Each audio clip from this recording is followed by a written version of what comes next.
Hello, everyone. This is Ernie Humphrey, the CEO of Treasury Webinars. I'm thrilled to have you join us for our first webinar of the year, Treasury Priorities and Opportunities, a look ahead to 2022. I'm thrilled to have one of my very favorite co-speakers today, Jon Paquette. He's the VP of Solutions in the US for TIS. So Jon, happy to have you today, my friend. Yeah, glad to be here too, Ernie. So I'm really excited about the webinar today. First to have Jon, but secondly because of the content. So I partnered with TIS on a survey, kind of take a look into 2022 and just really see how the strategic priorities are changing for Treasury. What's it look like for the opportunities and responsibilities, but also a little bit of a different take, like I always seem to do. What are the resources, right, the Treasury teams are going to have to meet the expectations in 2022 and going forward? And so it gives you a great opportunity, Treasury people and CFOs, to really benchmark what other people are doing. And if you're not getting the resources that you might need, it gives you a business case. And if you're not really being tasked for more strategic activity, it's also going to give you a little bit of intellectual horsepower to go in and say, hey, look at this survey. Treasury deserves a seat at the strategic table. Now you have to be ready for it. Before we dive in, I certainly want to thank TIS, our strategic partner for today's webinar. They share my commitment to thought leadership and for serving the Treasury and finance profession. So thank you so much to TIS for being a long-term partner and sharing my vision to impact the career success of Treasury and finance professionals. A few housekeeping notes. If you'd like a copy of today's presentation, just send an email to Ernie@treasurywebinars.com. Also, if you'd like a certificate of attendance for today's webinar, just email me at Ernie@treasurywebinars.com. So let's go ahead and dig right in here. Survey overview. And so our survey, we really focused on companies in the United States.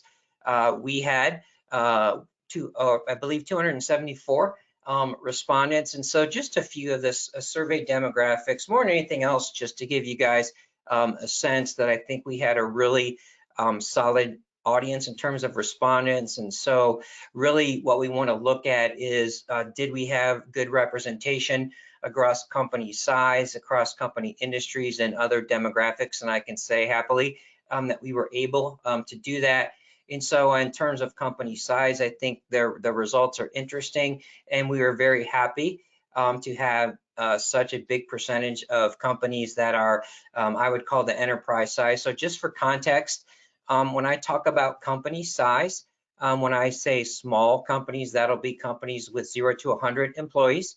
When I say mid-market, it's going to be 100 to 999 employees, and 1,000 or more is going to be enterprise. Now, of course, those are subjective to myself, but just a note there, and we are looking at that in terms of employee size. If you want any more information about the survey itself and the details, we're going to give you the opportunity at the end of the webinar to indicate that you'd like to be sent a copy of the white paper that goes much more in depth into the survey results. So again, company size, I think it's really apparent. So we had 23%, 1,000 to 5,000. We actually had 9% more than 10,000. We had another 9%. So we've got, and my math is slow. I think I'm on cold medication, over 40%. So we've got a good tilt on the enterprise size. And then we look at industry. So we've got a very even representation. So it's not really too much of a bias there in terms of one industry, healthcare, software, consulting, manufacturing, government. So it was interesting to see that we had such a good diversity of industries as well. And then, so those are some of the demographics. So let me start out with some survey themes. So what we'll do is I'll give you the survey themes, and then we'll go through the results.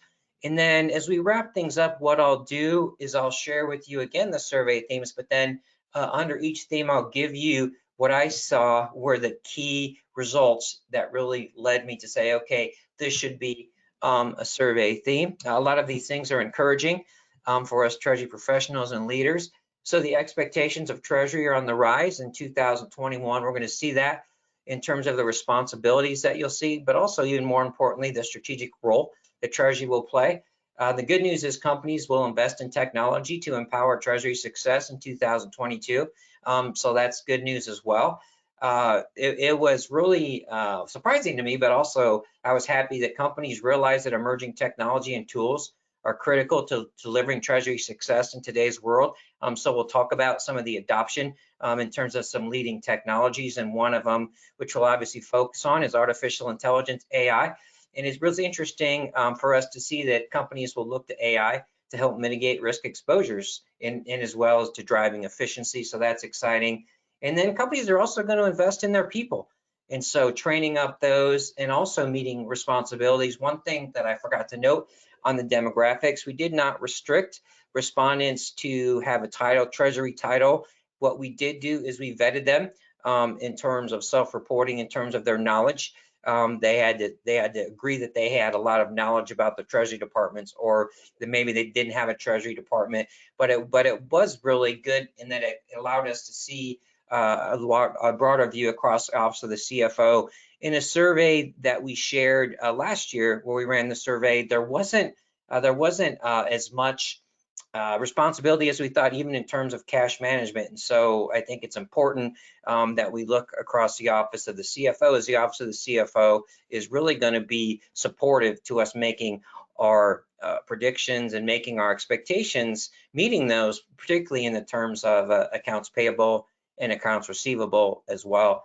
And so we found that really interesting. Don't worry, I'm going to let Jon talk. I know everybody wants to hear Jon and not Ernie, but I haven't spoken all year, so I'm excited. So let's do a little bit the lay of the land. But before we do that, of course, there's going to be a polling question. And so one of the things that we wanted to do was set the lay of the land. So we wanted to look to the survey respondents to share with us what the role within the organization, Treasury's role. So we're asking you to do the same. So to the best of your knowledge, would you say it's purely transactional? Would you say you're asked to supply data and reporting, but you don't have a lot of influence on strategic matters? Maybe you're an occasional advisor on strategic matters within the business, but they're really focused only within Treasury. And then the cat's meow, you're a key advisor on strategic business matters with the CFO. I think that's where we'd all like to get to. The good news is that we'll talk about how, if you're not quite there, how to get there, and then be able to benchmark yourself as far as where you sit. And then we'll talk about how companies are able to kind of move up that strategic chain and what types of things, and you got to be ready for your seat at the strategic table. Let me go ahead. I'm going to close the poll in a couple seconds. Please, everyone I know you're all listening and intently listening, so please just click the button for us, and then we'll take a quick peek at that, and then I'll bring Jon in and see what he has to say after I take my initial pass. So let me go ahead and close the polling question. Thank you so much, everyone, for taking a moment to see where we're at. I am happy to see that 28% of you, which I think is a very solid number, are already a key advisor on strategic business matters to the Office of the CFO. Also happy to see that there's only 11% who's identified as purely transactional. And then I'm also happy to see that 43% are really, I would say you're on the cusp of reaching to that key advisor role. So Jon, anything stand out to you here? What did you expect here? Yeah, I mean, I think these results align with what I was expecting as well. It certainly plays nicely into the trends we've seen during the survey too, in terms of Treasury's role kind of decreasing as being purely transactional. Not many falling into that particular category. And then more and more, Treasury's playing just much more of a strategic role, being much more of an advisor to the business and the CFO. And so these results kind of align perfectly with that as well. So yeah, let me go ahead and kind of tee up something we'll talk about later. Could you just give us, a little bit of an overview? What role do you think technology plays, right, in helping us drive that role? Yeah, I think more and more technology is sort of empowering the Treasury departments to, own the data that ultimately allows organizations to act strategically, both, be the collector of that data, but also facilitate the sharing of that data throughout different departments of the organization that need to receive it for their own business purposes. And then ultimately, kind of leverage the tools that allow you to draw insights from that data. So it definitely is, technology is definitely fueling Treasury's strategic role within the organization. Plus, it's putting a lot of sort of risk mitigation activities more firmly in Treasury's hands as well, and Treasury's much more able to sort of interpret and combat the different risks that organizations are facing because of technology specifically. Right. Awesome. Thanks, John. So let's take a look and see how our audience here compared with the survey results. Have a little bit lower on key advisors. So our audience had 28%. So our survey respondents had 18%. And then we had pretty close on the other ones, 40%, really on the cusp there, and as opposed to 43% of our audience. And so we'll see that, as John mentioned, we're definitely seeing some good momentum up from the transactional side, and there's a lot of opportunity. I believe now that we have the eyes and the attention of the CFO to really earn that role as trusted advisor. So the lay of the land, I think it shows us there's a lot of opportunity there. And then later on, we'll see, okay, are the Treasury departments benchmarking that? Do we believe they have the resources, right, to help transition into that role? So don't want to spoil the surprise for you. And then some of the other things that I'd like to do is I like to take a slice and a dice here. Again, we had respondents across the office of the CFO. We also had respondents obviously across company size. So let's take a look in terms of key advisor on strategic advisors and look at that. All the Treasury titles, 28%, exactly what we had on our poll. So I planned that. Accounting, I guess I was pleasantly surprised to see that the transactional side for accounting was really low at 14%. Now, of course, that can depend on the number of observations, but I was glad to see that there wasn't so much of accounting being put in there. I was a little bit not disappointed, but I was hoping to see that a little bit lower in the AP and AR space, because there's been a lot of education. I've been trying to do that as well in terms of really promoting that those areas should be looked at for strategic value, but that's kind of where we're at. And then in terms of company size, again, I want to point out I'm happy to share the slides with you. So of course, John and I have a lot of content, so fast and furious, I'll try and go through at a pace where you can keep up, and also please ask any questions that you have at any time in the GoToWebinar control panel. But in terms of company size, we see a big spike there in terms of the mid-market. And so I think the mid-market, there's a lot of opportunity to go to strategic advisor, because we've got 56% of people on the cusp. So if we add that together with the key advisor, that gets us up to 68%. And it is good to see that there's such a high percentage in the enterprise, which is 40%. John, anything stick out to you here at all? Yeah, I thought the small company results here were really interesting. A lot of small companies don't even have treasury departments, it seems like, or just sort of starting to put those in place now. But you had a third of the respondents in that category indicating that not only did they have a department, but it played, a truly strategic role within the business, which I thought was great. I was expecting to see those results at the enterprise level. Obviously, at that level, Treasury is playing a much more prominent role, but small enterprise was a bit of a surprise for me, I think. Yeah, and I think someone's asking about the specific, well, what about the mid-market? Kind of what's the, what do we think the variance is there? To me, from what I've seen, there's been a strong adoption of technology, right? Especially the past few years. And so I think that puts a lot of opportunity, right? So I think the first step is being the supplier of data and reporting.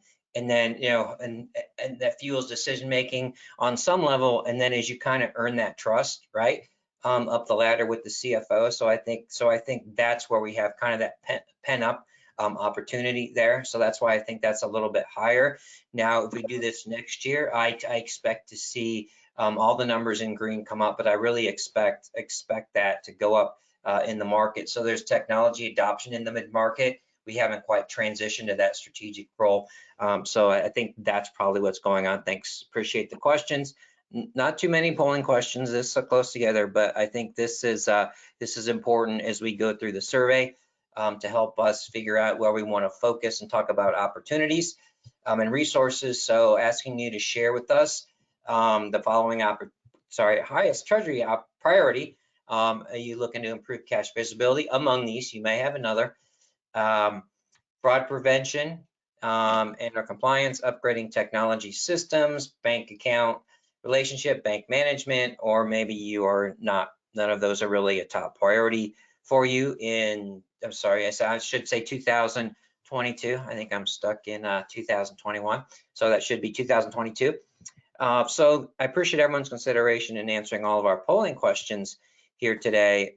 Please just give us click the button for us and show us that you're paying attention. I don't know about me, but I know Jon's pretty exciting to listen to. So hopefully you're engaged. So let me go ahead and leave the polling question up for, let's see. So let's go ahead and give you a couple more seconds. All right. Go. Let's take a quick peek at the results. And so interesting to see.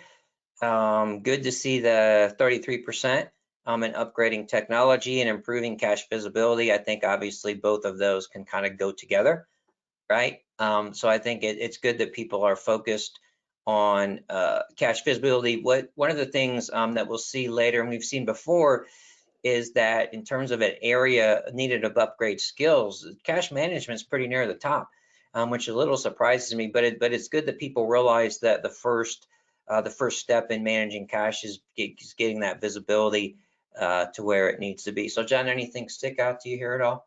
Yeah, I have to admit, I was expecting it to either be improving cash visibility or the fraud prevention that had the the highest percentage of respondents. They were just both such big topics over the course of the past years. You know, as things became so unpredictable during the pandemic with cash flow, organizations were focused so much on cash visibility, and likewise, fraud really, you know, got kind of stepped up to another level last year. And I know it's been a popular topic to find solutions to for how you can mitigate fraud. So yeah, I was expecting one of those two to be tops, but you know, actually the kind of the more foundational upgrading technology was. So a little bit of a surprise there. Yeah, I think in looking at the question, you know, after I wrote it, I think that, you know, these things kind of go hand in hand, right? So you have to, most people look to upgrade technology to improve fraud protection, so, and cash visibility. So, you know, so in that sense, I think it makes sense. And what we'll see from the little more survey results, we'll see that fraud prevention is definitely top of mind. So thank you everyone for answering the question. And thank you, Jon, for your insights. And so more to the kind of the lay of the land, we saw, okay, you know, we kind of benchmark what the strategic role of Treasury was within your organization, the Treasury Department. So now let's take a look at the responsibilities, right, in terms of the Treasury Department, Treasury team. I should say Treasury Department. The responsibilities in 2022, we asked folks to share. Interesting, good increase significantly. Now 47%, that's a big number to me. So that's really encouraging and increased slightly. So over 3/4, right? More responsibilities coming your way. I'm sure you guys are already living this right now. And what about the strategic role of Treasury? It's good to see that that's even higher, right? 60%. So for some overlap there, people are not going to get more responsibilities, but they're going to play a more strategic role. So I found both of those results surprising, but also incredibly encouraging for the opportunities there. What about you, Jon? Yeah, no, I felt the same way. I mean, it's nearly 80% plus that, you know, expected responsibilities to be growing in 2022. So a lot more is going to be expected of those Treasury departments going forward. And, you know, even the strategic role, I think that, you know, going back to just sort of how unpredictable things have been over the last year or two for organizations, there's a lot more Treasury departments that I think, and I've heard are working a lot more directly with the CFO and, you know, on topics and on monitoring cash flow and things like that. So not a big surprise to me there, but yeah, definitely. I mean, big numbers and, you know, big jump in responsibility coming from Treasury departments next year. Yeah, I think it does the whole webinar. You know, hopefully it's telling the story, and the story, you know, and the story is that we have some folks that are really a lot that are on the cusp of realizing that strategic role, and it looks like from just these results, Treasury is going to have the opportunity to do so. And then we're going to talk about, are they going to have the resources available to deliver on the expectations that have gone up? One of the things we wanted to look at was what were the most important skills to upgrade, right? If we were going to have more responsibilities and strategic role, what are the skills we needed? I was a little surprised to see cash management as the top one. I know it's important, but I might have expected to see maybe data analytics even higher. I must admit, I didn't expect spreadsheet software to be up there, so I got to do a better job on promoting technology. Anything else stick out to you Jon? Yeah, I was surprised about cash management too, and I was just trying to make sense of it as, being the top result here. But I guess cash management is changing a bit too, with the big focus on everything being real time, right? Real time cash visibility, Yeah. real time payments. So that's what I think maybe is fueling that, is people are looking at their cash management strategy, or even things like, supply chain financing, Right. different sort of levers treasury departments have these days to manage cash more effectively. I think some of that might be playing into it, but yeah, certainly the next two being data makes a lot of sense. There's a huge emphasis right now on collecting data, analyzing data, deriving strategic insights from it. So yeah, not surprised at all to see that being number 2 and 3 here on the results. Right, thanks, Jon. So yeah, I think what's also been interesting to me is about how the results they really align. Sometimes when you do surveys and you look at results, you see things that don't really fit together and support each other. But just in terms of cash management, if we looked at the top priority, right, we saw we want to improve cash visibility and we also want to improve cash management. So it's good to see that those things are aligning, right? So we want to do better here. How are we going to do better at cash management? We need to improve cash visibility. We need to upgrade our technology. So those things are really encouraging to me. And so let's take a little look by company size. Let's change away from the graphs a little bit. Some people do a little bit better with the text, but interesting skills to upgrade. We look by company size. So the thing that stands out to me, which is not surprising, which is good to see, is data analytics is the top. As Jon mentioned, at enterprise companies and cash management, and also this thing called business partnering, which is about collaborating, not only within Treasury, but across the enterprise, especially across the office of the CFO. So some more color there. And then we asked folks to share with us the biggest obstacles in meeting their Treasury Department's expectations, the expectation of Treasury Departments. We had budget constraints. Was the most at 33%, availability of IT resources was 28%, and finance treasury resources was down in third, which I thought was surprising. One of the things that really stuck out to me here was availability of IT resources was still so high.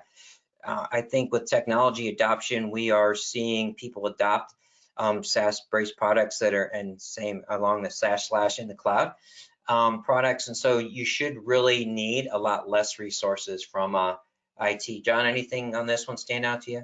Yeah, I thought that availability of IT resources was interesting too. I know that those resources are always scarce within organizations. It's really tough to get, resources devoted to projects. But I mean, you're absolutely right, Ernie. I think that, one of the value add SaaS providers can give to organizations, or at least what they strive to do, is make these projects a lot simpler from an IT perspective, so that you're not as reliant on those IT resources to achieve what you want to.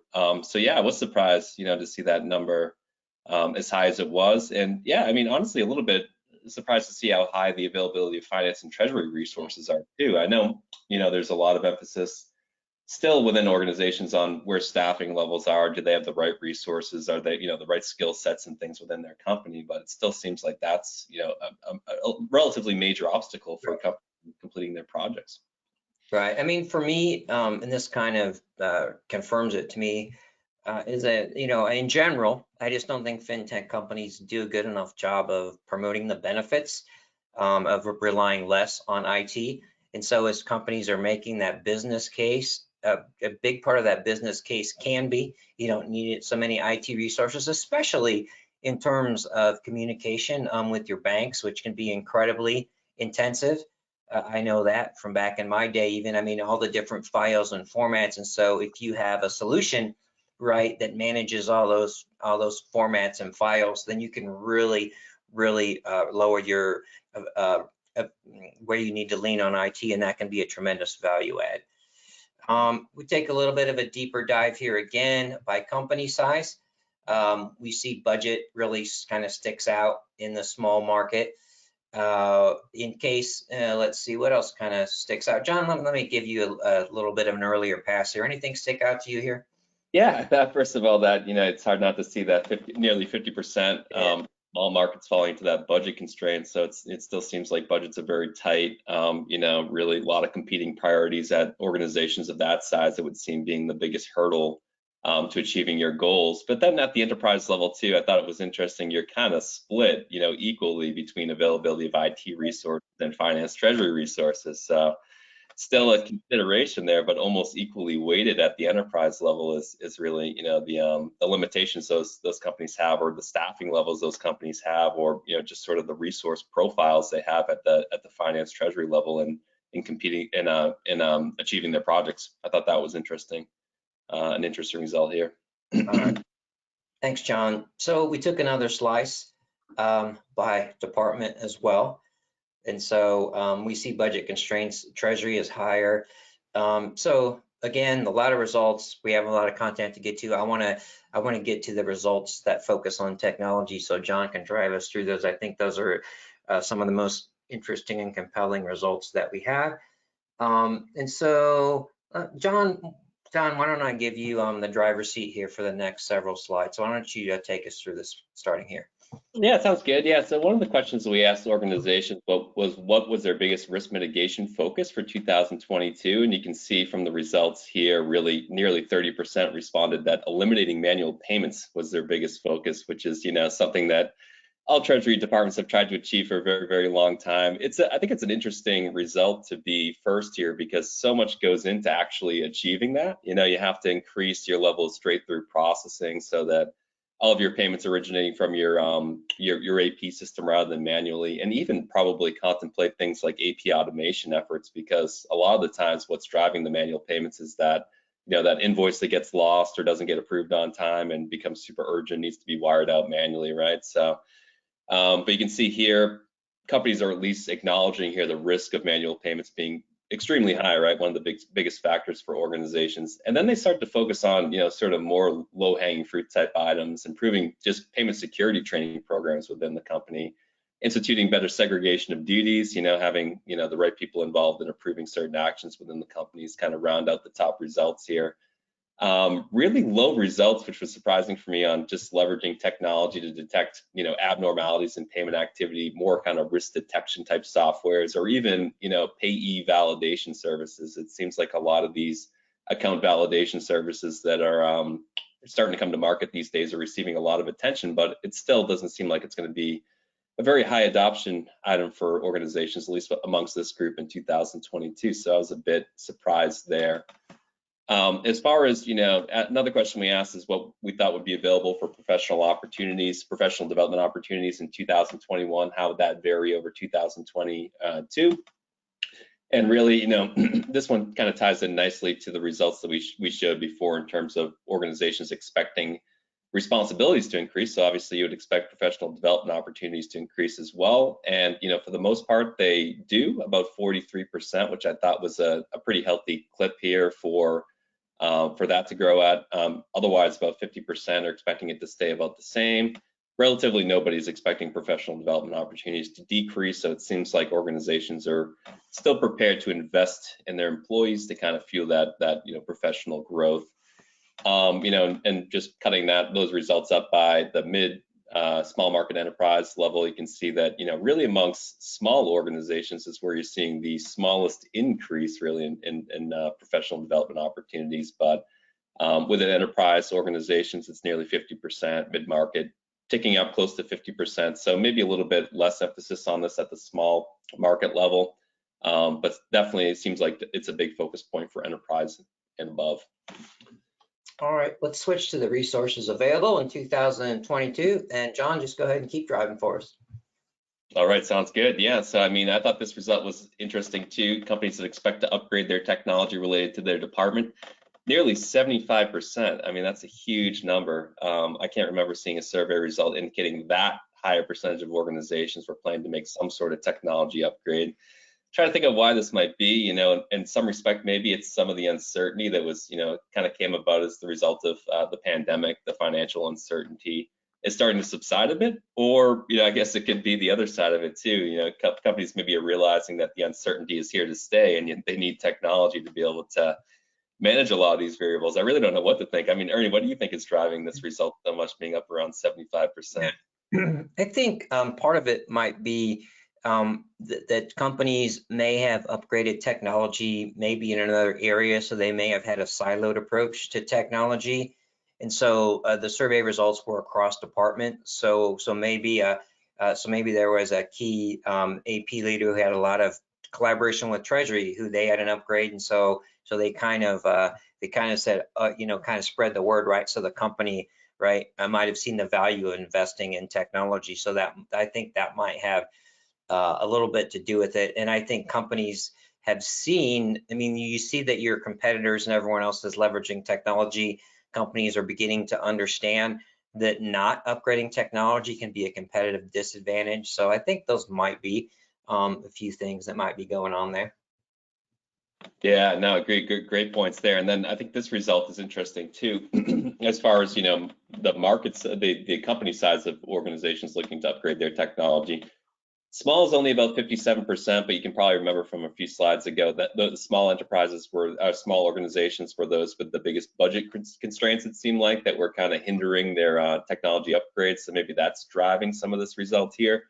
But then you look at enterprise level organizations, and that's nearly 80%, which is even more of a staggering number, I think. And Ernie, I think you're absolutely right. It's that competitive advantage, that expectation that departments are going to be able to act more strategically.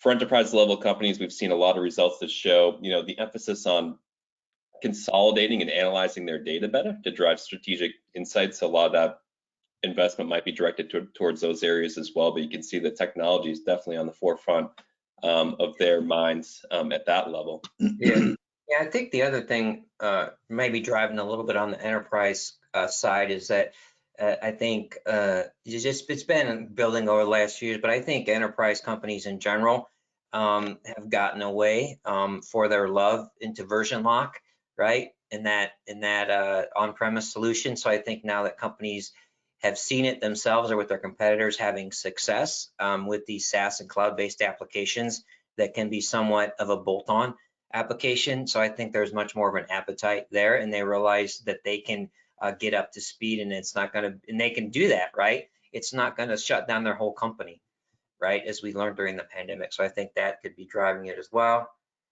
And next, let's take a look here, John, with departments here, and I'll let you take over here again. Yeah, I mean, a couple of really surprising statistics here too. First of all, over 80% of Treasury departments planning some sort of technology upgrade for this year. Definitely ties in also with those results about Treasury playing a more strategic role, expected to do more, right? You realize you need technology to be able to derive those types of insights to kind of add that sort of value to your organization. For me, the big outlier here is AR, really sitting there at about 47%. But just trying to think logically about what might be causing those numbers. We've seen a lot of investment in that area already. I think a lot of companies have really focused on AR pretty heavily over the last few years. So maybe it's maybe that's fueling it a bit. These results is that there's a lot of enhancements that have already been done in those departments. 74% in AP, I thought was good. You got to laugh a little bit about that 22%. I hope so, but I doubt it. That's kind of almost like the traditional AP mentality. There's a lot that could be done in AP, but can you get people's attention within that department to make the kind of investments that you need to? Sometimes isn't always the easiest thing to do. So I thought that was an interesting result too. And then as far as the the technologies that organizations are looking to adopt, really almost 50% said they see some value in adopting real-time payments in 2022. I thought that was high, to be honest with you. Just and I'm a payments guy too. Just sort of thinking about the use cases that exist around real-time payments today. There definitely are some out there. A lot of industry specific in terms of do you need immediate settlement of funds? And then if you think about historically how payment processes are built on traditional rails, some of the investments companies might have made already in sort of automating that process, reopening it to take advantage of real-time payments. I wasn't expecting this number to be quite as high. So trying to make sense of this one a little bit. I wonder if it's, maybe some of these continued supply chain issues that, forcing organizations to try to find ways to be more strategic with their suppliers. One way to do that is to pay your suppliers and give them immediate access to funds through real-time payments, right? So maybe things like that are fueling some of, Treasury's and other departments' attention towards those types of payment instruments. Virtual accounts, everybody is thinking about how to get more efficient about their account structure, how they can gain efficiencies in reconciliation, and how virtual accounts might fuel that. So not surprised at all to see about a third falling into that category. And AI, about 30%, which I think will be a very, very interesting topic to watch in 2022, as some of the use cases around AI start to get more fully fledged out here. Yeah, I think that, and then, crypto, obviously pretty low on the numbers here, but in some ways surprising to see it as high as it is, considering that most corporates probably haven't adopted much of a crypto strategy quite yet. And then breaking these results up a little bit further by the, the kind of the company sizes that we've been looking at historically here. Artificial intelligence, much more, driven by, it seems, the enterprise level. I think that's really, you talk about the emphasis on data, on collecting data, synthesizing data, analyzing data, and the value that AI can potentially bring to that process. Probably why it's, receiving so much attention, I think, in that particular category. Real-time payments is pretty evenly spread, but even so, small organizations, if anything, seem to have more of an emphasis on real-time payments. And that's another reason why it makes me think that maybe this is related to some of those supply chain issues, because, obviously smaller organizations are more sensitive to disruptions in supply chain, and maybe real-time payments are offering a strategic advantage from one company over another. Otherwise, I'm not really sure what's driving those trends, to be honest, but it seems like there's a ton of interest in the real-time payment space based on the results of the survey. Yeah, so let me kind of give a little color commentary here. Some of the reasons, I mean, you can see the mid and enterprise. I think some of the reasons that we see that is somewhat. I mean, it's obviously within the category, but also we had such a good representation in those categories. Not that we didn't have a significant enough sample in the small space, but the number of observations was probably is less, right, relatively to the other categories. And so, it seems like we've connected with some folks that are very innovative in that space. And so I think that might be a little bit of what's going on here. Your way again, John. All right. And then as far as, breaking this up by department a little bit, what technologies different departments are most interested in, you can see real-time payments across the board still, but very heavily within the Treasury and accounting space, even FP&A, which I'm not quite sure why they had so much interest in real-time payments in that department. So that's an interesting result. But as far as artificial intelligence, you can see, really that's number 2 for Treasury and highest amongst the rest of these groups here. A lot of the most promising use cases, I think, for AI are those that are impacting Treasury these days. Things you can do around cash flow forecasting, predictive modeling, and then also in the fraud detection space, utilizing AI for fraud detection. So it definitely seems like that result, sits nicely within that department. And then the biggest opportunities for companies to utilize AI and fintech really, split the top 2 results between fraud prevention detection at 31% and cash forecasting at 30%. Again, definitely the 2 most promising cases I think that you see out there, use cases you see out there for AI. Just shortly behind that is 24% falling into the AR and cash applications bucket here, which, that's another great application for AI, I think, too, is, increasing the automated cash applications rate within your organization. So definitely a lot of promises there too for that technology.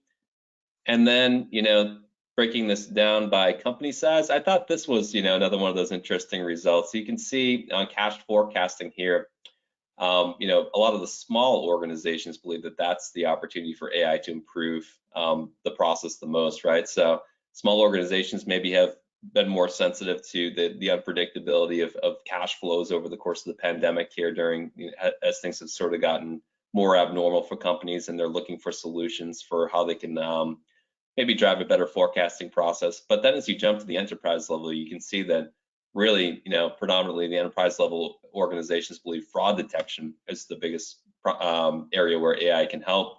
Fraud has hit a lot of companies over the course of 2021, but definitely, seen it targeted at the enterprise level. Really, those companies that have the highest volumes, right? They're doing the most processing, they're executing the most payments, they're bringing in the most invoices, and the fraudsters believe that that's where they can kind of slide things in undetected. And so, not surprising at all to see enterprise level organizations looking to take advantage of AI for fraud detection purposes too. So. And then we have some results here. 2021 was really the year of the API, as organizations started adopting bank APIs more and more and more. So you can see based on these results, you have about 75 to 80% of companies that are either leveraging APIs today or looking to leverage APIs in 2021. Not many falling into that no plan to start using APIs at all, only about 18%. And really, APIs, were probably more fully developed in 2021 for reporting purposes and payments purposes. The payments APIs are sort of coming up behind that now, but even so, about 35% of organizations, the biggest category here, are planning to leverage them for both payments and balance and transaction reporting in 2022, which I thought was a bit interesting there. And then, kind of breaking this up by company size as well.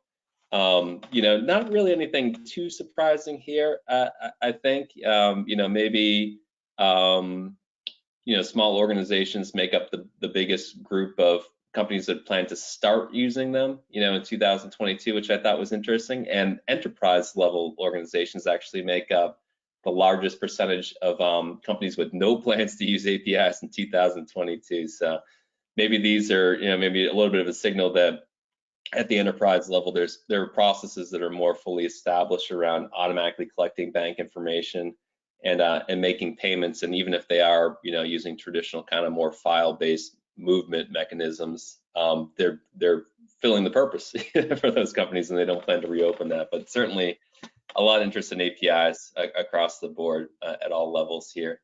All right, John, let me jump in here. I know John's a trooper today. He's not feeling the best. So, John, are you okay? You want me to jump in here? Are you good to go? You can take this one if you'd like. Cool. All right. So one of the things that we also wanted to get a sense of, as well as even if you might not be certain that you're getting investments in technology, what would be the desired technology impact? So what are the areas in which technology could have the biggest impact in Treasury in delivering value across enterprise? And so 23% visibility into key data to drive better decision making. If we think back, even to you folks on what was your priority, right? Improving cash visibility. So that's a good alignment there. And then increasing the security and critical and control. And so what we saw there was that where companies, right, in the AI space, we're seeing that was consistent. So I'm really excited about how the story and the parts of the story, they all seem to fit together, which is not all that common despite all the great data that we have. So those were the top two. I guess, that was good. Improved the system 17%. So I don't think there was anything earth shattering here, but I've been saying for years, you can't manage what you can't see. It seems like others have been doing a good job in addition to myself communicating that.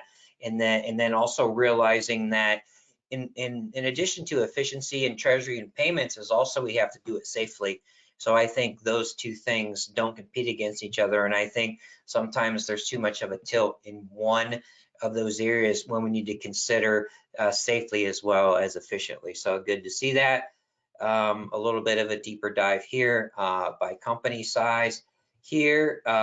Interesting to see, good to see to get that visibility right on the enterprise size. Is not necessarily always the case, but you might think that they may have more complexity, maybe in terms of a global presence. And so they understand that visibility is going to offer more value to them, right? Is you can't manage what you can't see. You have to ask the right questions, make data-driven decision-making. So I think that was interesting. Also interesting to me to see such a big tilt in security and control in the mid-market. So that does dovetail well with what I've seen in terms of research and conversations with the adoption of technology in general across the Office of the CFO. I've seen that being the strongest in the mid-market area. So those are pretty interesting. John, anything jump out to you here? Yeah, I mean, it's interesting how it ties back to other trends. So you have small organizations really focused on process automation, automating repetitive tasks, increasing or improving the systems in use by their departments. So that kind of ties back nicely to some of the investments we saw them looking to make in just foundational systems. But then, you jump to the enterprise level and you're right back to these data topics again. The emphasis is on gaining better visibility into key data, making better decisions, right? So I think it's just interesting how it ties back to the other results.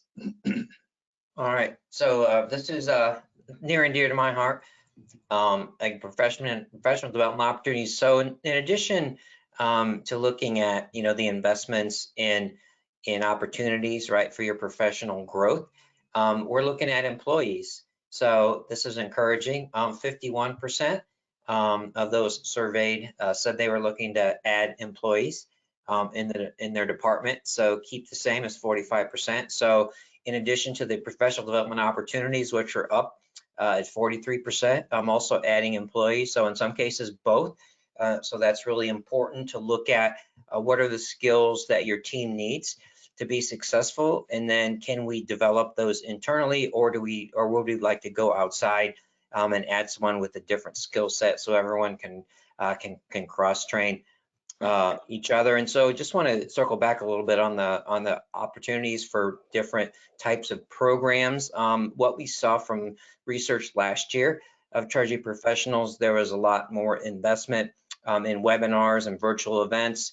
Probably didn't see as much as I thought I would in terms of university, really university programs and in person, but there's been a lot of investment in different areas as there's a lot more opportunities to learn differently. And so not only is the number of people that say they're giving opportunities, there's also, you should look at the breadth of opportunities, which you can benchmark from our earlier study. Happy to share that with you, which makes sure that you are getting access to what everyone else is getting to help add more value. But encouraging to see employees. So we looked at this by company size again. Again, a little bit lower in the small. I'm not that surprised that they just might not have the resources. Mid-market and enterprise. So just another slice of the pie there. And then we also ask folks to share with us what the resources they use to stay on top of fintech. I'm glad that we had 50% events or webinars. So hopefully we add value in that space. Good. It was a good percentage on analysts and consultancy firms, but I don't know if we'll ever get past this. But software vendors are only 19%. I know that tech vendors really have a commitment to delivering great content, and so I wish people would look a little bit more. And I certainly include TIS. So if you were to go to the TIS website and look at some of their resources and case studies, and other great content, ebooks. There's some great content out there, so I always try and point people there. I think we're taught otherwise. When we get into Treasury, we need to work on that. But also peer group, I think that's amazing, especially in the virtual world. So I wish people would turn to that a little bit more. John, any thoughts here from you? Yeah, peer group too, is an important place where I think people learn about technology or what their peers are doing, obviously, right, how they're solving certain challenges. And I know that back in my practitioner days, that was a big way to stay on top of what's going on in the software world. It seems like that has decreased a bit, maybe as a result of, just sort of the lack of in-person events, in-person networking events. So it'd be nice to see that one tick up a bit. But yeah, good to see, that people are using the webinars and the events and the virtual type discussions that are going on, because there's certainly plenty of those to take advantage of in the work from home era. All right, thanks, John. And so let's go back a little bit, dive back in a little bit on our key survey themes and results, and then if we have time remaining, we'll go ahead and take a couple of questions. Again, we love your questions there. If you go to Webinar Control Panel, if you have any specific questions or topics you'd like to pursue offline with John and myself, please just let me know. So there's a lot of information, a lot of great insights. for John, but we want to wrap it up and put a little bow on it for you. And so the benchmarking, the expectation, we said the expectations of Treasury are on the rise. So how do the data help us get there?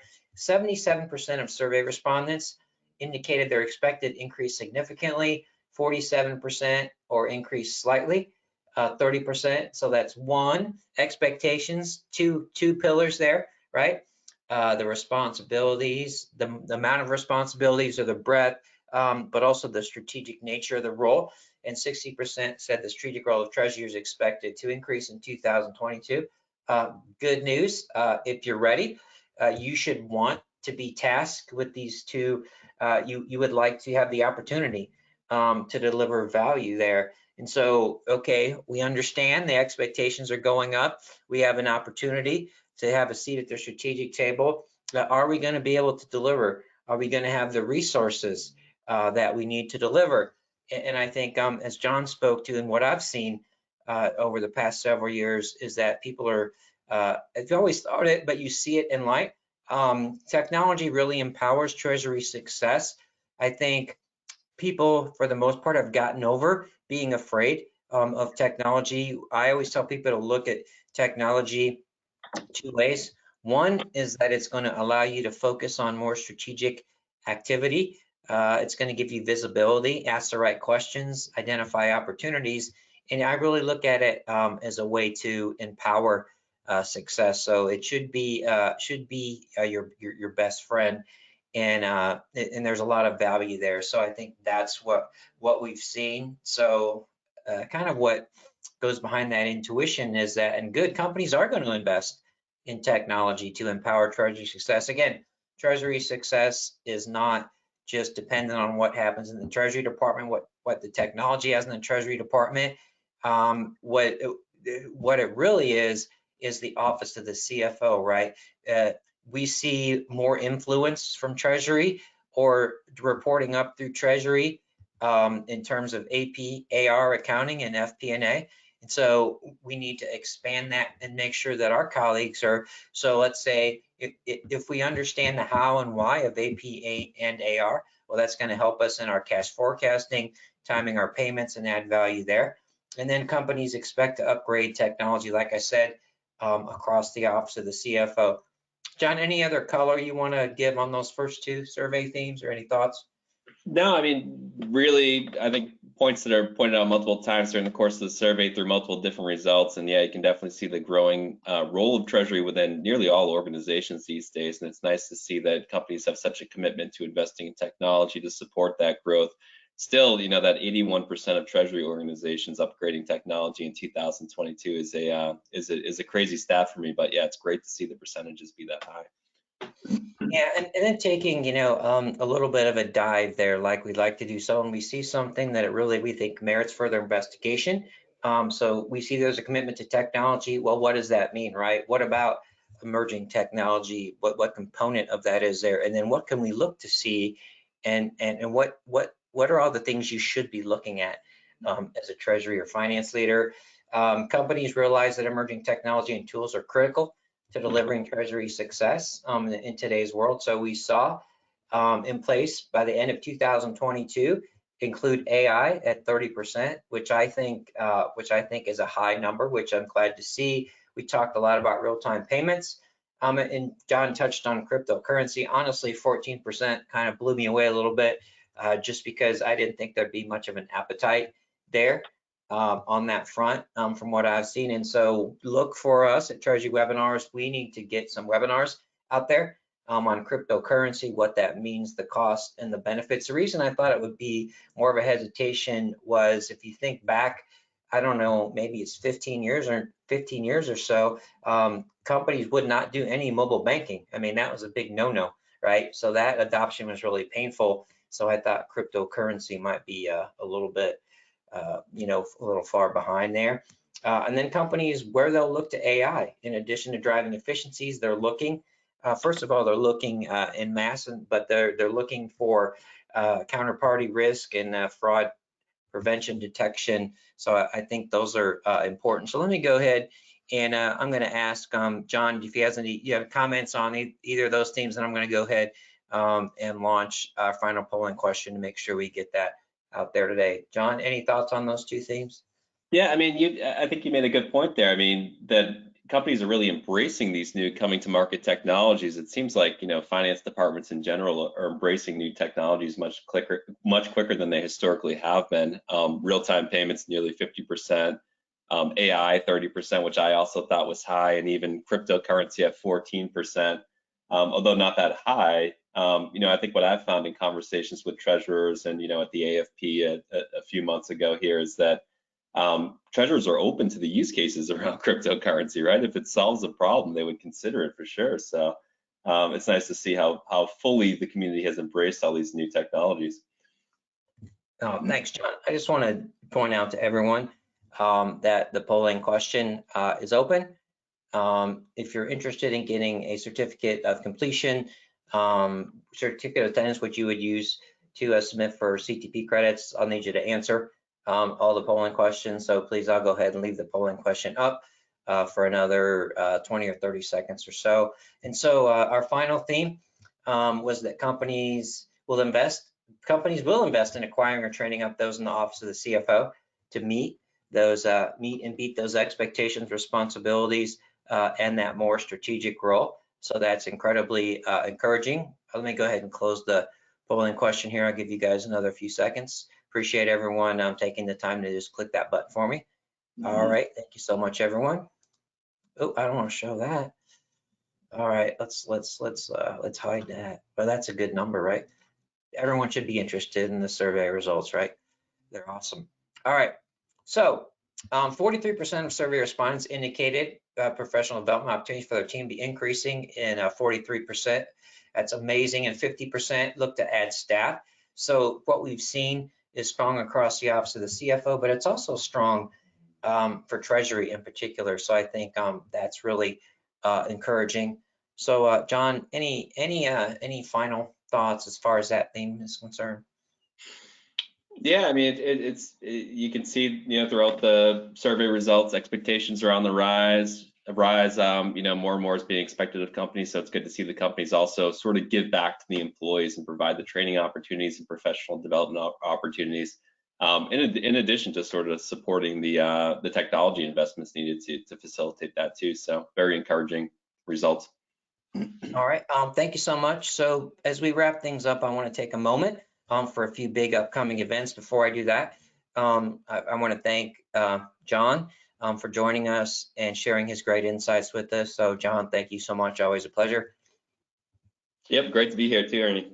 And also, of course, I want to thank TIS, our webinar partner today, longtime strategic partner of mine. So upcoming events, we have hyperlinks in there. I just did a post on LinkedIn about the Treasury Innovation National Symposium. It's a great event. It's very unique, put on by my friends at T-Mani, and they've got 6 or 7 other regional AFP associations pushing behind that. And then we have the Treasury Professional Development Virtual Forum, the first Treasury conference solely devoted to your professional development. Hope to see you all there. I appreciate everyone's time today. I know there's a lot going on. There's a lot of people that aren't feeling the best. And so from all of us, Treasury Webinars and TIS, we sincerely appreciate all of those that are still on the front line, helping us fight COVID each and every day. So thank you so much, everyone. Make the rest of your day great.